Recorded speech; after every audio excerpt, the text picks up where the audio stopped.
Shalom. All praise, glory, and honor be unto Yahweh, Bahashem, Yahweh Shai, Bahashem, Rachak, Wadash.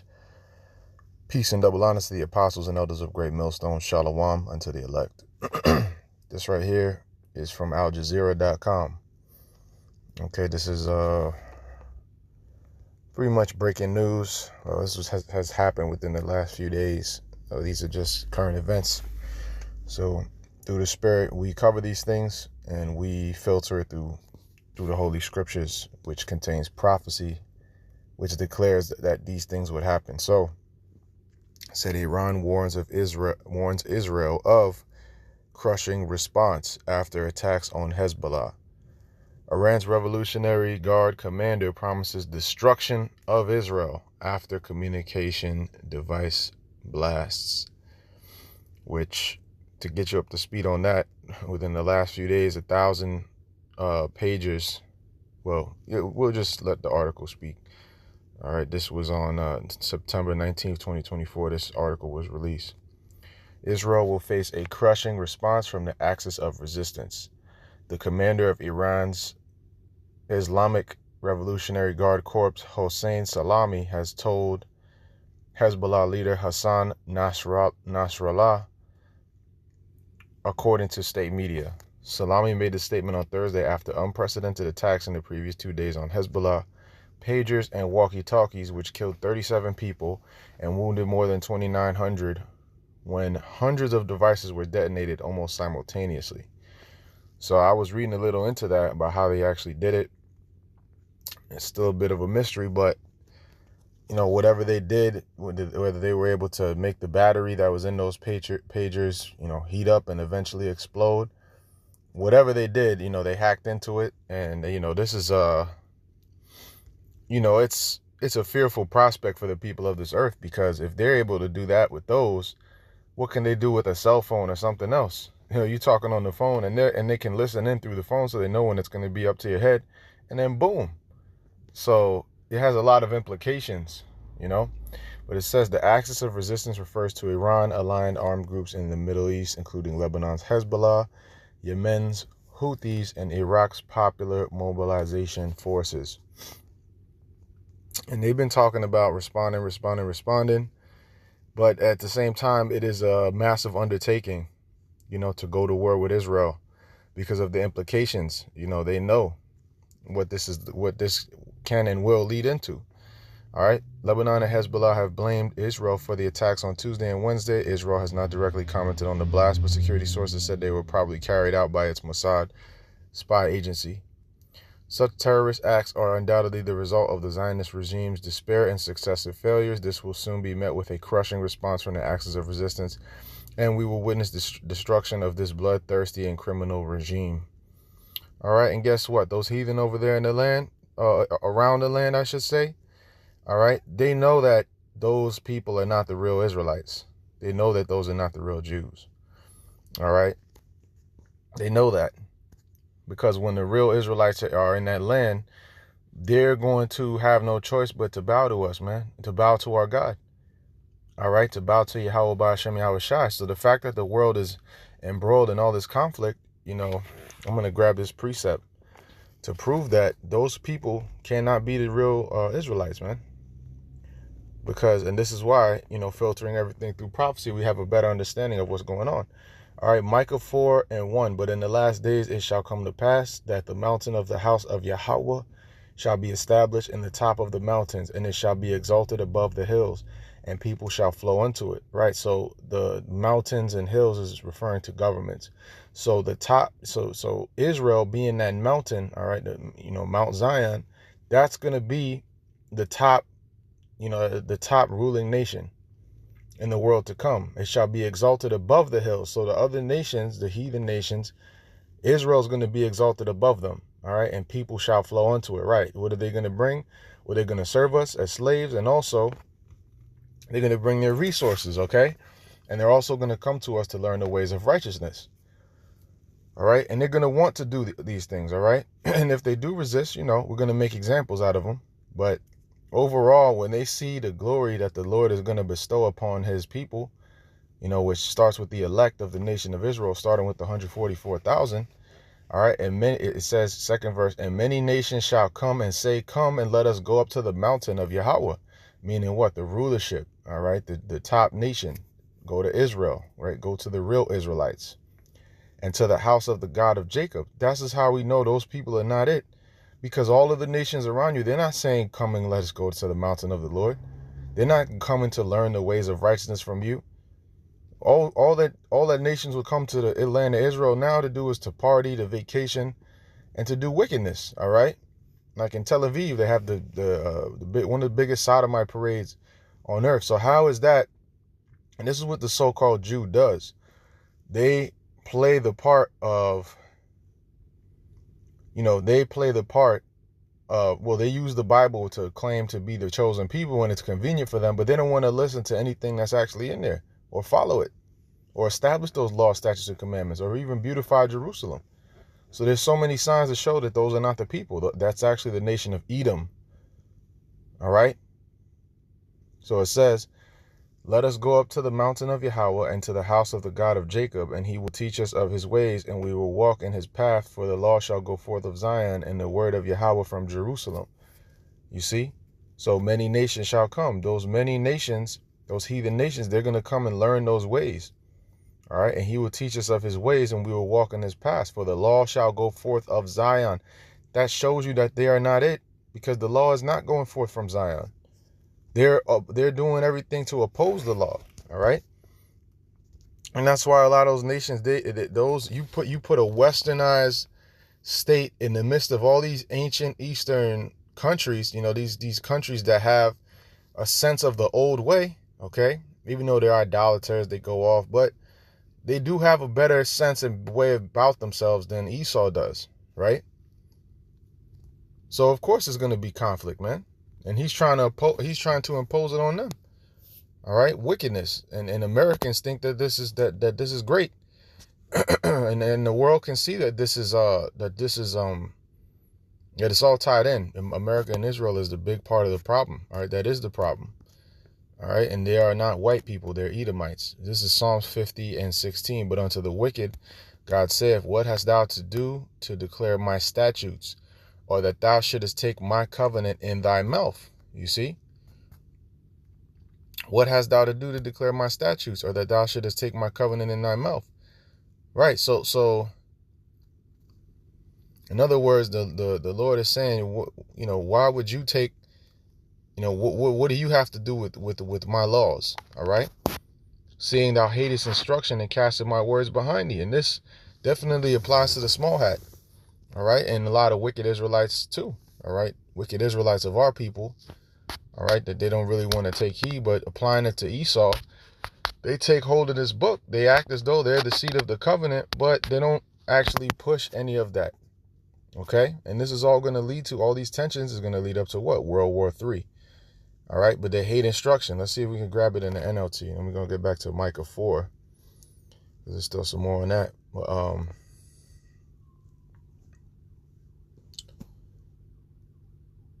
yeah, Psalms 50:16 gets straight to the point. It says, but God says to the wicked, why bother reciting my decrees and pretending to obey my covenant?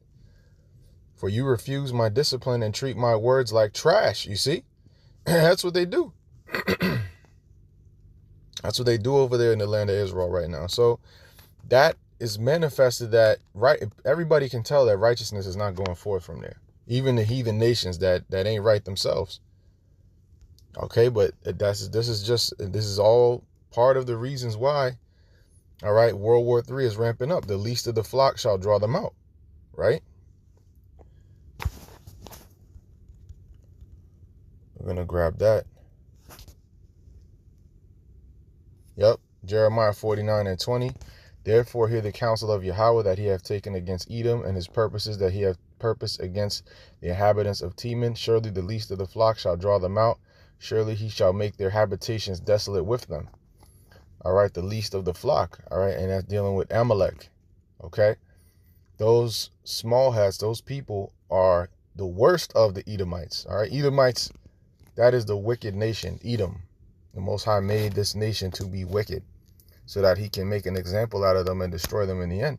So the counsel of the Lord is against Edom, all right? But the least of the flock, all right, the top tribe, the one that's really running it, because you got regular Edomites here in America, Six Pack Joe, that, they don't, they're pretty much poor too, all right? Because they got the short end of the stick, and they didn't get a piece of that inheritance. That's why they're wilding out and they want to support Trump, but those small hats are really the ones that run the show. And that's how we know Trump, he ain't no rogue that just does his own thing. He's painted as a guy that's against the deep state, but really he's a deep state asset because he's still a Zionist at the end of the day. He still supports Israel, all right?